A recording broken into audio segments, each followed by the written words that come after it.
Hello bachon, let's read the question. The question says consider an endothermic reaction X is giving Y with the activation energies EB and EF for the backward and forward reactions respectively.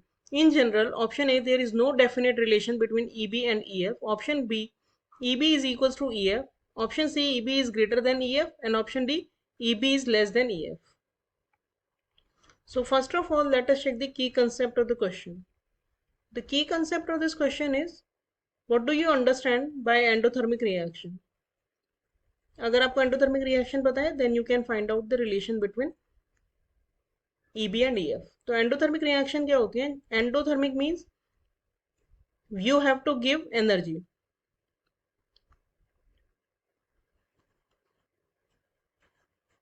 For the reaction. एक reactions होती है जिनमें energy release होती है, उनको बोलते हैं exothermic reactions. और कुछ रिएक्शंस होती है जिसमें हमें एनर्जी देनी पड़ती है for the reaction to get completed, तो उन रिएक्शंस को हम बोलते हैं एंडोथर्मिक रिएक्शन. तो हमें एनर्जी कब देनी होगी? हमें एनर्जी जब देनी होगी जब प्रोडक्ट की एनर्जी रिएक्टेंट से ज्यादा होगी. अगर प्रोडक्ट की एनर्जी हायर होगी एज कम्पेयर टू रिएक्टेंट, तो उस रिएक्टेंट को प्रोडक्ट तक पहुंचाने के लिए हमें कुछ एनर्जी देनी होगी, तो उस रिएक्शंस को हम बोलेंगे एंडोथर्मिक रिएक्शंस. और अगर इसका उल्टा हो, यानी रिएक्टेंट की एनर्जी ज्यादा है एज कम्पेयर टू प्रोडक्ट, तो जब वो प्रोडक्ट में कन्वर्ट होगा तो कुछ एनर्जी रिलीज हो जाएगी, तो वो रिएक्शंस हो जाएंगे एक्सोथर्मिक रिएक्शंस. तो अब अगर हम इस क्वेश्चन का कंप्लीट सोल्यूशन देखें तो दो वेज हैं इसको निकालने के लिए. एक तो एंथैल्पी ऑफ रिएक्शन जो होता है वो होता है activation energy of forward reaction minus activation energy of backward reaction. तो यहाँ पे डेल्टा एच जो है हमारा वो है पॉजिटिव, क्योंकि एंडोथर्मिक रिएक्शन है. एंडोथर्मिक रिएक्शन के लिए डेल्टा एच पॉजिटिव होता है. तो पॉजिटिव कब हो सकता है? जब activation energy of forward reaction is greater than activation energy of backward reaction. तो एक तो इस तरीके से हम निकाल सकते हैं. दूसरा है एनर्जी प्रोफाइल डायग्राम से हम इसे आसानी से निकाल सकते हैं. अगर हम एंडोथर्मिक रिएक्शंस का एनर्जी प्रोफाइल डायग्राम देखें तो यहाँ पे एक्स एक्सिस पे हम लेंगे रिएक्शन कोऑर्डिनेट और वाई एक्सिस पे लेंगे हम पोटेंशियल एनर्जी.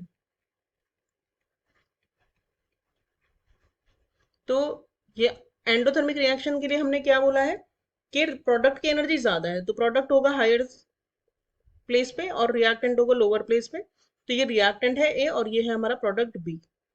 ये होगा एंडोथर्मिक रिएक्शन का एनर्जी प्रोफाइल डायग्राम. ये है एक्टिवेटेड कॉम्प्लेक्स.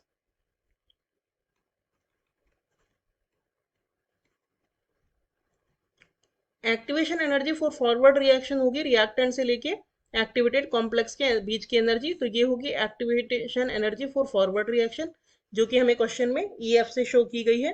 बैकवर्ड रिएक्शन की जो एक्टिवेशन एनर्जी होगी वो होगी प्रोडक्ट से लेके एक्टिवेटेड कॉम्प्लेक्स तक, क्योंकि बैकवर्ड रिएक्शन इस डायरेक्शन में जाएगी, उल्टी डायरेक्शन में, क्योंकि बैकवर्ड रिएक्शन बी से ए की तरफ जाएगी.